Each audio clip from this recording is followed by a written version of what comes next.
টানা তাপপ্রবাহের পর বৃহস্পতিবার সন্ধ্যার পর থেকে মুন্সিগঞ্জ নরসিংদীতেও দেখা মিলেছে বৃষ্টির।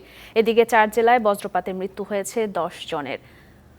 16 দিন অপেক্ষার পর বৃহস্পতিবার রাত 10:30টার দিকে নরসিংদীতে বৃষ্টির দেখা মেলে, সঙ্গে ছিল শীতল বাতাস। এতে স্বস্তি ফেরে জনজীবনে।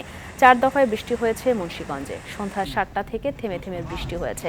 এতে অসহনীয় গরম কিছুটা স্বস্তি মিললেও দাপট কমেনি। এর আগে সকালে চট্টগ্রামের আকাশ কালো হয় মেঘে মেঘে, তারপর শুরু হয় বৃষ্টিধারা। পৌনে 1 ঘন্টার মতো বৃষ্টি হয়েছে খাগড়াছড়িতেও। মেঘের গর্জনের সাথে কক্সবাজারে ছিল গুঁড়ি গুঁড়ি বৃষ্টি। এদিকে কুমিল্লায় বজ্রপাতে 4 উপজেলায় 4 জন সহ কক্সবাজার, রাঙামাটি ও খাগড়াছড়িতে 10 জনের মৃত্যু হয়েছে।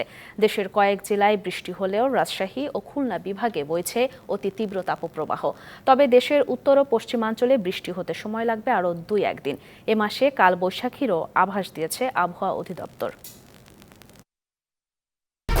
1, 2, 3 ঢাকায় জমি জিতে নিন 100% ক্যাশব্যাক সহ 20 কোটি টাকার পুরস্কার।